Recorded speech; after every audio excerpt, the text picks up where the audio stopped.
That night, the rain came down like the sky itself had opened. I stood on the porch of a rented cottage no bigger than a double garage, holding my little girl against my chest as if I could shield her from every storm in the world. She was asleep, her small breath warm against my neck, but my hands trembled. The truth was too heavy to ignore. We were alone, utterly alone. My name is Lily Thompson, and this is how I almost lost everything before I even had a chance to build a life worth living. I grew up thinking family meant safety, but I learned too early that not every roof with people inside could be called home. After my parents died in a car accident when I was 6, I was placed in foster care. Eventually, a couple named Brenda and Earl King took me in. On the surface, they looked like decent people, but inside those walls, kindness was a performance. For social workers and neighbors. Behind closed doors, I was cheap labor with a bed and a dusty storage room.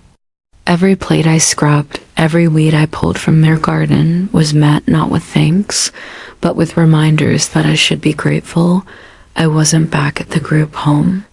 Still, I told myself it was temporary. One day I would be old enough to leave too. Earn my own living and make my own family. That thought kept me breathing even when Brenda's voice cut sharp as a knife through the kitchen, or when Earl slammed doors for no reason other than to remind me I was small and powerless. But the worst of it came the night her younger brother Roy showed up. He had just been released from prison and already had whiskey on his breath. I was 16, tall but still fragile, and I knew trouble when I saw it in someone's eyes. Roy looked at me like I was something he could take. That night, I learned what real fear feels like. Not the kind you get watching a scary movie, but the kind that burns into your chest because you know no one is coming to save you. I ran out the back door across the yard, barefoot on gravel, rain soaking my clothes and blurring my vision. I don't remember deciding to run. I just knew I had to get away. I slipped near the fence and skinned my knee, but I didn't stop. And then, out of nowhere, a voice called, "Hey, leave her alone." I spun around and saw a young man stepping out from under a tree holding what looked like a baby gun. Roy cursed, spat into the mud, and turned back toward the house, muttering something I couldn't hear. The stranger walked toward me, rain dripping off the brim of his cap. "You okay?" he asked. I wanted to say yes, but my teeth chattered too. Hard to form words.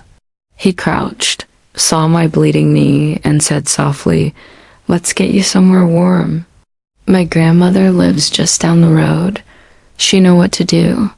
That's how I met Jason Harris, the man who, though I didn't know it then, would one day save both me and my little girl in ways I couldn't imagine. That night, I followed him through the rain. Too exhausted to argue, too scared to go back, and too desperate to believe that maybe, just maybe, someone finally cared. Jason's grandmother lived in a small white house with green shutters and a porch. Swing that creaked softly in the wind. When we stepped inside, Fesmol of chamomile and fresh-baked bread wrapped around me like a blanket. For a moment, it felt like stepping into another world. A world where no one yelled or slammed doors just to remind you how little you mattered. "Jason, who's this?" A warm voice called from the kitchen. An older woman appeared, wiping her hands. On a floral apron, her hair was silver, but her eyes were bright, kind, and full of questions. "This is Lily," Jason said gently. "She's hurt. Can we use the first aid kit?" The woman, Grandma Ruth, nodded and without hesitation guided me to the kitchen table. Her hands were soft, her voice steady as she examined my knee. "It's not too deep," she said, dabbing at the blood. "Just a scrape, but we'll clean it up. Sit still, sweetheart." Sweetheart, that word nearly undid me. It had been years since anyone called me something like that. Jason crouched beside me, holding the antiseptic wipes. His expression focused, but tender. Sorry about my uncle's gun scaring you, he said. It's just a pellet gun. I figured the sight of it would make him back off. I shook my head. You didn't scare him. He did. My voice cracked and I hated that it did. Jason didn't push. Hess simply nodded like he understood more than I was saying.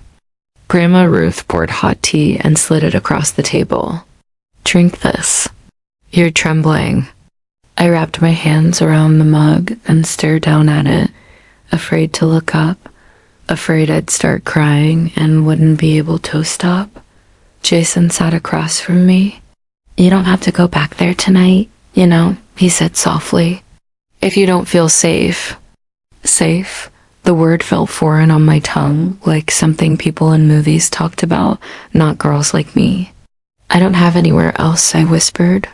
Grandma Ruth leaned forward, her gaze kind but firm. Honey, you're not sleeping in that house tonight. You can stay here. We've got a spare room. Jason will drive you to the social services office in Themmerning if you want. They need to know what's happening. The thought of going back to the king's house made my stomach turn. I saw Roy's eyes in my mind, wild, mean, and full of something I didn't want to name. Okay, I said, barely audible. Jason smiled slightly, a warmth in his eyes that caught me off guard. You made the right choice. I stayed that night in a small guest room that smelled faintly of lavender and old wood. Grandma Ruth brought me an extra quilt and fussed over my pillow until it was just right. I lay there in the dark, listening to the rain on the roof, and for the first time in years, I didn't fall asleep afraid. I fell asleep hopeful. What I didn't know then was that this night would be a turning point, that meeting Jason and Grandma Ruth would plant a seed of change in me. It wouldn't bloom overnight, but it was the start of something I had never experienced before. The start of believing life could be different. The morning light in Grandma Ruth's house felt different, softer, warmer, as if it carried a promise. I hadn't felt in years. I woke up to the smell of biscuits, baking, and coffee brewing. And for a moment, I forgot where I was. Then it came back, the running, the rain, Ray's eyes, Jason's voice telling me I'd be safe. When I stepped into the kitchen, Grandma Ruth was already setting the table. Morning, sweetheart, she said with a kind off cheer that sounded genuine. Not forced. Sit, eat. You look like you haven't had a good breakfast in a while. She wasn't wrong.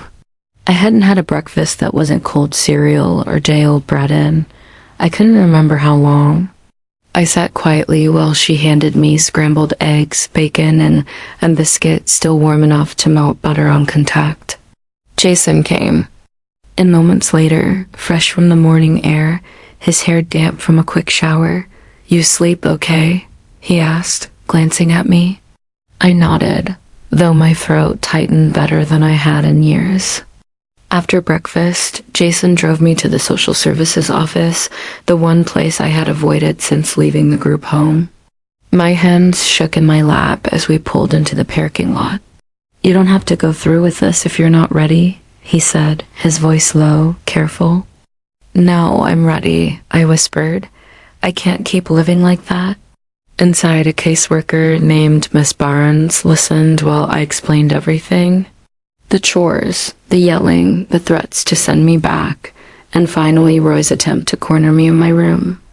My voice trembled, but I forced myself to keep speaking. Jason sat beside me the whole time, silent but steady, like an anchor in a storm. When I finished, Miss Barnes sighed and leaned back in her chair. Lily, you don't have to go back there. We can move you into a group home until we find another placement. You did the right thing by coming here. Relief hit me so hard he almost cried again.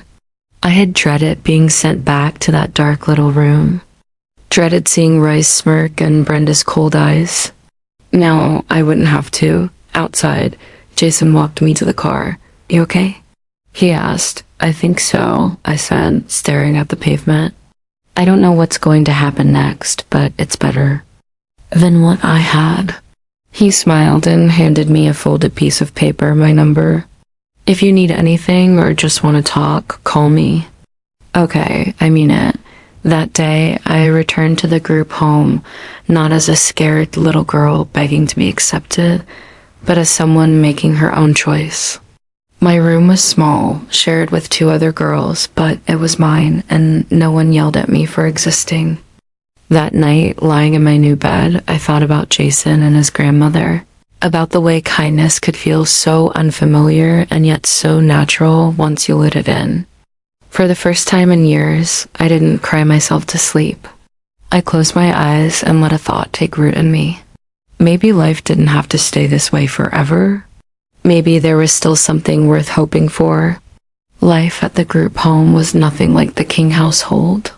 It wasn't perfect. Rules were strict, curfews tight, and privacy rare, but it was fair. For the first time in years, I didn't have to earn my place by doing endless chores or fearing someone's temper. I had bed meals 3 times a day and people who were there, for the same reason as me, to survive and find something better. My roommates were Jenna and Chloe. Jenna was my age, with sharp wit and an energy that filled every room. Chloe was a younger, shy and quiet, always reading in the corner. Jenna quickly decided we were going to be friends, whether I liked it or not, and honestly, I didn't mind. It felt good to have someone who didn't look at me like a burden. Still, I kept my guard up at first. Years of being told I was lucky to even have a roof over my head carved deep habits into me.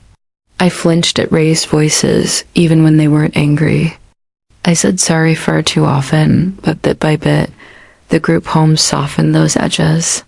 I joined sewing classes in the evenings, partly because it gave me something to do, partly because I loved the rhythm of a needle and thread. Creating something new out of scraps felt symbolic, like maybe I could stitch together the pieces of myself too. Jason kept his promise. He came by every week, sometimes with cookies from Grandma Ruth, sometimes just to say hi. He'd sit with me on the front steps, talking about his prim studies and how he wanted to help people one day, to fix what's broken inside and out. His eyes lit up when he talked about it, and I found myself smiling in ways I hadn't in years. Grandma Ruth even visited once, hugging me like she'd known me forever. "Your family now, honey," she said, and I believed her. For someone who had spent so many years feeling unwanted, those words sank deep. Of course, not everything was perfect. Jenna had her own baggage, and sometimes her jokes about rich boys stung more than I let on, but I liked her. We stayed up late whispering about what we wanted from life. She dreamed of traveling the world. I dreamed of something simpler, a little home of my own, and a reason to never look back. For the first time, I started thinking about a future. I wanted to graduate, to find a trade, something solid that would keep me from ever needing people. Like Brenda and Earl again. Sewing was becoming more than a hobby. It was a plan. I wanted to be independent, to build something from my own hands.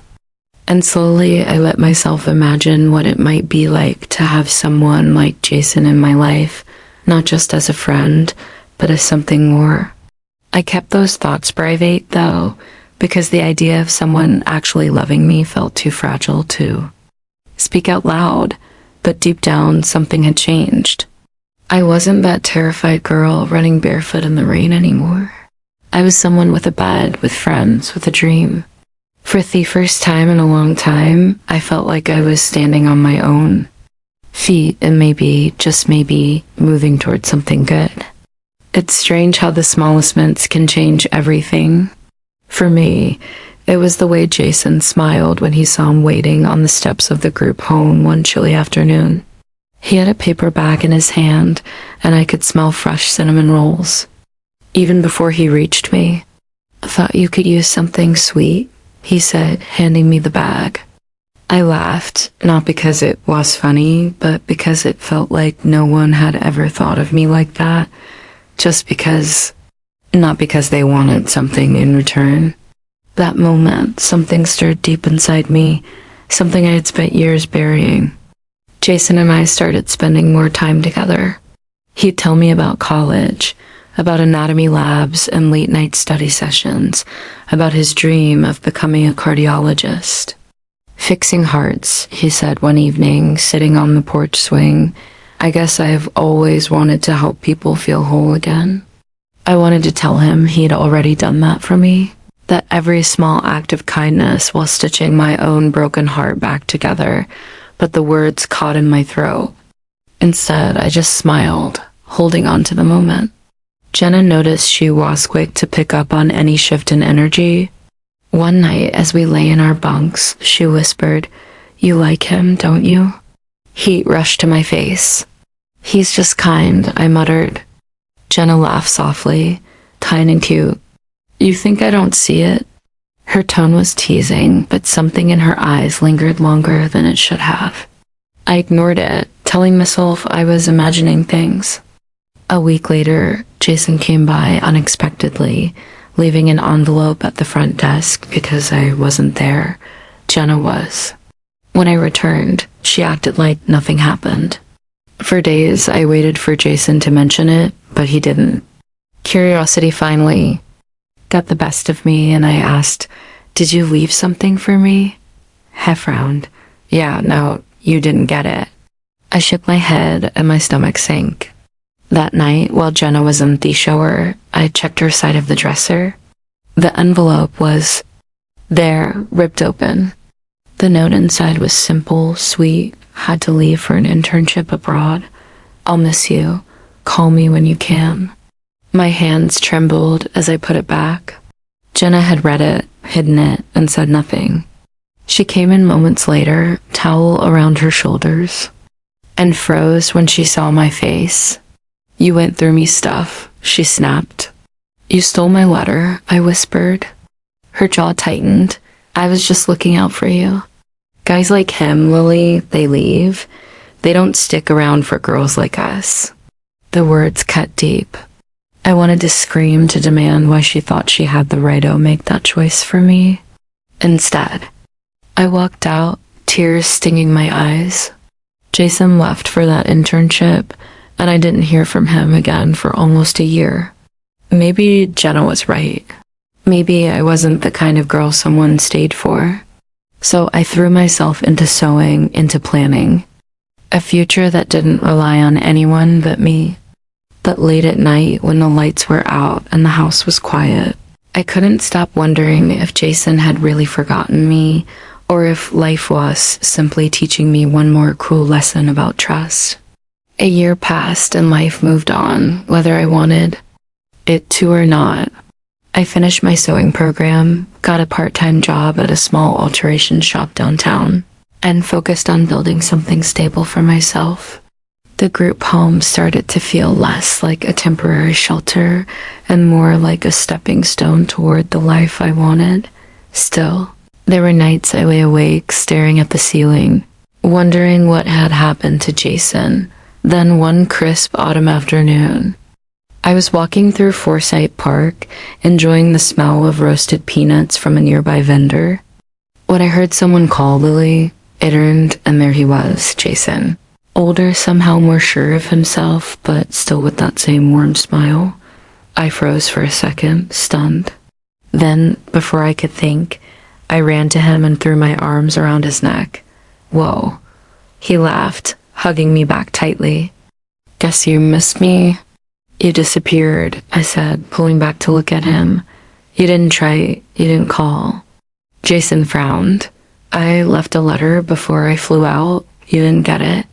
My chest tightened out. "Jenna," I whispered, suddenly understanding. He shook his head, an incredulous smile forming. "I should have known something was off. I kept waiting for you to call. But I figured maybe you didn't want to talk." We stood there in silence for a moment, and then he took a deep breath. "I'm sorry, Lily. I should have done more to make sure you knew how much you mean to me." I swallowed hard. "You mean?" Jason smiled, that easy, genuine smile I remembered. "I mean, I thought about you every single day while I was gone. And now that I'm back, I don't plan on disappearing again. We spent the whole afternoon walking and talking, catching up on everything we'd missed. Jason told me about his internship in New York, about working alongside top surgeons and how it solidified his dream of becoming a cardiologist. I want to fix hearts, Lily, literally, but also, in other ways. His eyes lingered on me when he said that, and something in my chest fluttered. That evening, he drove me back to the group home. When he stopped the car, I hesitated, hand on the door handle. Jason, why me? He looked at me like it was the easiest question in the world. Because you're strong, kind, beautiful. You've been through hell and still managed to care about people. How could I not fall for that? The words hit me so hard I could barely breathe. For so long, I had convinced myself no one could ever see me as worthy as someone I'd love. And yet here he was saying it like it was obvious. We didn't kiss that night. We didn't need to. The way he touched my hand before I stepped out of the car was enough. It felt like the beginning of something real, something that could last if I was brave enough to let it. That night, lying in bed, I realized something. For the first time in my life, I wasn't dreaming about someday. I was living it right now. When Jason told me he wanted me to meet his parents, I hesitated. Are you sure? I asked, twisting my hands together. They don't even know me. They will, he said, smiling like it was the easiest thing in the world. And they'll love you just like I do. The words, just like I do, hung in the air, warm and terrifying at the same time. No one had ever said that to me before.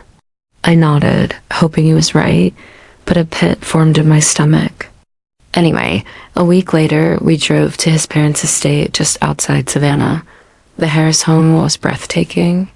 White columns, manicured gardens, and a porch big enough to host a wedding. For a moment, I stood frozen, clutching my simple purse, suddenly aware of my thrift store dress and scuffed shoes. Jason squeezed my hand. You look perfect, he whispered, then led me inside. His mother, Eleanor, was the first to greet us.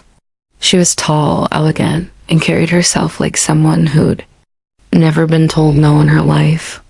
She looked me up and down, her lips pressing into a thin line. This is Lily, she asked. Yes, ma'am, I said softly, trying to smile. She murmured, then turned to Jason. Dinner's ready. We sat at a long table that could have seated 20. His father, a serious man named Richard, asked polite but pointed questions where I lived, what I did for work, where I came from. I answered as best I could, my voice steady even as my chest tightened. When I mentioned sewing and alterations, Eleanor raised an eyebrow. So, not a college girl then? No, ma'am, I said quietly. I went to a vocational program, I see. She set down her wine glass. Jason, may I speak to you in private? Jason shook his head. Whatever you want to say, you can say it here. Her eyes flicked to me, cold and sharp. Jason, you're on your way to becoming a doctor. You have opportunities most people can only dream of, and you bring home. She gestured at me like I wasn't even in the room. This a girl from a group home. Do you even know who her family is? Blood rushed to my face, and I struggled to breathe. Mrs. Harris, I said quietly. I know I'm not. But Jason cut me off. Enough, Mom. Lily's my choice, and I love her. The word should have made me happy, but all I felt was small and exposed. Eleanor's expression softened for a moment. Pity, not kindness, then hardened again. Love doesn't pay bills, Jason. One day you'll thank me for saving you from a mistake. I couldn't take it. I stood up so fast, the chair scraped against the floor. Thank you for dinner, I said, my voice trembling. I should go. Jason reached for my hand. Lily, but I pulled away, blinking back tears as I walked out of that pristine house. The cool night air hit my face, and I realized my chest hurt. Not because of Eleanor's words, but because some part of me had believed them Jason found me outside by the car. "I'm so sorry," he whispered, wrapping his arms around me. "They were wrong. You hear me?" Wrong. I wanted to believe him, but a voice in the back of my mind whispered, "People like you don't belong in houses like that." After that dinner, things between Jason and me grew complicated. He did everything he could to reassure me. Calls. Late at night, surprise visits with takeout when I was too tired to cook. Even flowers left at the Grufham's front desk. But no matter how kind he was, I couldn't shake the image of his mother's face. The way she looked at me as though I were some charity case he'd picked up on the street. A month later, I found out I was pregnant. I stared at the little blue plus sign on the test, sitting on the bathroom floor of my small apartment, my heart pounding so loudly it drowned out everything else. I should have been happy. This was our child, the result of a love I never thought I'd find. But instead, fear settled over me like a heavy quilt I couldn't push off. Would Jason still want me when he knew? Would his family use this as proof that I was trapping him? I waited 2 days before finally calling him. "Can you come over?" I asked, my voice shaky. He came immediately, smiling like he always did when he saw me. "What's wrong?" "Are you okay?" I handed him the test, unable to speak. His eyes widened, and for a second I couldn't read his expression. Then he smiled and pulled me into a hug. "We're having a baby?" I nodded, tears streaming down my face. "Lily, this is amazing," he said. "We'll figure it out, okay? I am with you always." For a little while, I believed him. We talked about moving into a bigger place, about him picking up more shifts, about building a family together. I dared to let myself dream again until the day I saw him with her. It was raining, and I had taken an earlier bus home. As I stepped off near a coffee shop, I saw Jason inside, sitting across from Madison Clark, a polished blonde whose family owned half the real estate in Savannah. She was the girl his mother had once mentioned at dinner, the perfect match for him. They were laughing, leaning close, his hand resting near hers on the table. My stomach twisted. I froze there, watching through the glass like I was looking at someone else's life fall apart. When Jason spotted me, his face changed. Surprise, guilt, something I couldn't name. And I ran before he could reach me. That night, his mother called. Ming. I don't know how she got my number, but her voice was calm, almost sweet. "Jason's a good man," she said, "and he's going to do the right thing for his future." "Madison is part of that future, dear. I thought you should know before you get hurt worse than you already are." Her words sliced through me. I didn't even argue. I just packed a bag and left. I didn't tell Jason where I was going. I didn't leave. A note. I boarded the first bus out of Savannah and never looked back. I ended up in a small town 2 hours away, renting a single room above a sewing shop. When my daughter Emma was born, I held her tiny body against my chest and whispered, "It's just us now, baby girl. Just us." And I swore no one would ever hurt.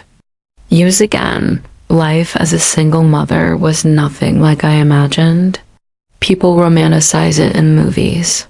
Those montages of a mom holding her baby while sunlight streams through the window, smiling like she's never been happier. In reality, it was exhausting, lonely, and terrifying. Emma was everything to me. From the moment I held her in my arms, I knew I would walk through fire for her. She had Jason's eyes, those warm hazel eyes that made my chest ache every time she looked at me. I didn't regret leaving. I told myself every night that walking away was the right choice. But deep down there were nights I cried quietly after and definitely drifted off, wondering if I had stolen something from her, a father who might have loved her. I worked at a small sewing shop, taking in alterations and mending clothes for people who didn't even know my name. The hours were long, the pay was low, but it was honest work, and it allowed me to rent a tiny studio apartment. The place was barely big enough for a crib and a mattress, but it was ours. As Emma grew, I started noticing little things. How she tired quickly after running. How her lips sometimes looked a little too pale. At first, I chalked it up to her being small for her age. But then came the day at the park when she collapsed on the grass after climbing the slide, clutching her chest. Panic took over. I scooped her up and rushed to the nearest urgent care. The doctor's face was grave as he listened to her heart. She has a congenital heart defect, he said quietly, handing me a pamphlet with diagrams I couldn't bring myself to look at. She's going to need surgery soon. Surgery? The word echoed in my ears long after we left. How was I supposed to pay for surgery when I could barely cover it in groceries? I tried not to let Emma see me cry, but some nights she'd toddle over, pat my cheek, and whisper, "It's okay, Mama." She was 4 years old and already comforting me. The community in that little town stepped up in small ways. Mrs. Porter, who owned the shop below my apartment, watched Emma for free when I worked late. The man at Fickerner's store started slipping extra fruit into my grocery bag. Even so, no one could give me what I really needed. Audition worsened. The hope I clung to started slipping through my fingers like sand. One evening after Emma had another fainting spell, I sat on the kitchen floor, holding her tiny body in my lap while she slept, and whispered to the dark, "I can't lose her. I can't." That night, I prayed for the first time in years. I didn't pray for money or even for strength. I prayed for a miracle, something, anything to keep my daughter alive. The miracle I prayed for came on a day that began like any other until it didn't. Emma and I were at the park, one of her favorite places, even though she tired quickly. She was on the swings, laughing, her little hands gripping the chains as I gently pushed her. "Higher, Mama," she giggled. But moments later, her laughter cut off. She clutched her chest, gasping for air, and then collapsed. My heart stopped. "Emma." I scooped her into my arms, panic blinding me. "Somebody help," I screamed. A man sprinted from across the park, medical bags slung over his shoulder. He knelt beside me, already pulling out equipment. "I'm a doctor," he said quickly. "Set her down now." I laid Emma on the grass, shaking. The man checked her pulse and opened her airway. "She's going into arrhythmia," he muttered, working fast, attaching pads from a portable monitor to her chest. His movements were swift, precise, someone who knew exactly what to do. And then, as he looked up to reassure me, I froze. Those eyes, hazel warm, achingly familiar, Jason. I whispered, stunned. He paused, recognition flashing across his face. "Lily." But there was no time to process. He focused back on Emma, stabilizing her until her breathing steadied and her tiny chest rose and fell in rhythm again. When she finally opened her eyes, weak but conscious, I almost collapsed with relief. Jason carried her to his car. My clinic's 5 minutes away. "We'll take her there now." I climbed into the back seat, clutching Emma, still too shocked to speak. The clinic was new and bright, clearly successful. Jason owned it. I could see his name on the wall. Dr. Jason Harris, cardiology specialist. He examined Emma thoroughly, reviewing her hospital records I had brought along. His face grew tight. "She needs surgery soon." "Without it, Lily, it's serious." "I know," I said, my voice breaking. "But I can't afford." "You don't have to," I interrupted. "I'll cover everything." "She's my patient now." I stared at him. "Jason, why?" After all this time, he met my eyes, pain flickering in his expression. "Because she's my daughter, isn't she?" The words punched the air from my lungs. I couldn't answer, just nodded through tears. He sat down heavily, running a hand through his hair. "I looked for you, Lily, for years. I thought you didn't want me, didn't want us." "My mother," she told me. "You were with Madison.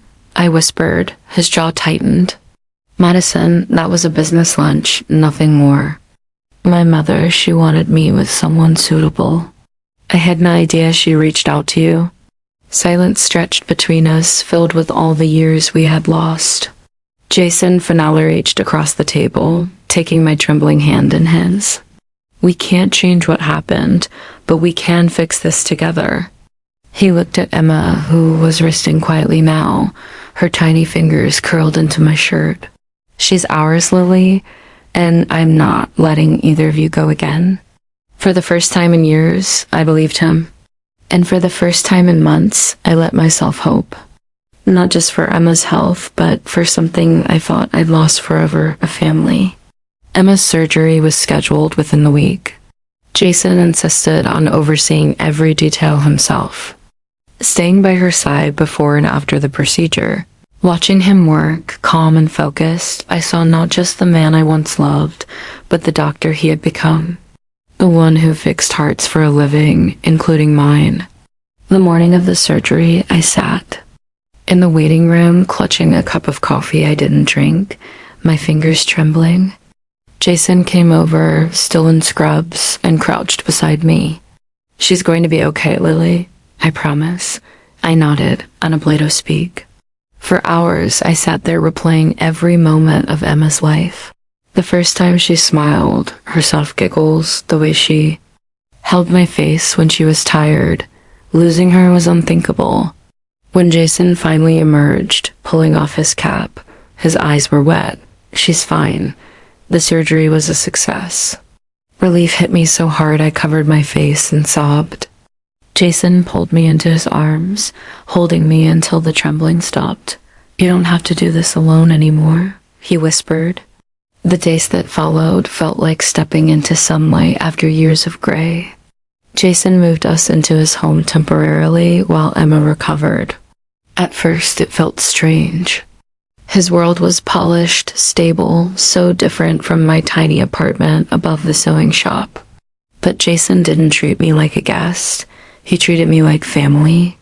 Grandma Ruth visited with soup and flowers, hugging Emma like she was her own great-grandchild. One afternoon, while Emma napped, Jason and I sat on the porch swing where everything had once started. Lily, he said softly, I know we've lost a lot of time, and I know I can erase what happened, but I love you. I always have. Will you give me another chance? The answer came without hesitation. Yes, Jason, I want that too. We married 6 months later. In a small ceremony by the Savannah River. It wasn't grand, but it was perfect. Emma scattering flower petals with a huge grin. Grandma Ruth crying happy tears. And even Jason's father showing up looking quietly proud. His mother chose not to. Attend and for the first time, it didn't matter. Our new home wasn't a mansion like his parents' estate. But it was ours, a warm, light-filled house with a garden big enough for Emma to run through barefoot. I planted roses along the fence, their scent filling the air every morning. Jason built Emmy a swing set, and every evening he taught her how to bump her legs higher, laughing alongside her. Sometimes I'd sit on the porch and watch them, my heart so full it almost hurt. I thought back to that scared girl running barefoot in the rain, believing no one in the world cared if she disappeared. She was gone now, replaced by someone stronger, someone who had built a life full of love and belonging. We still face challenges. Life doesn't magically become perfect, but now we face them together. I had a husband who adored me, a daughter who was healthy and full of joy, and a home that finally felt like home. Looking out at the roses blooming under the Georgia sun, it whispered, to myself, this is what healing looks like. And for the first time in years, I believed it with all my heart.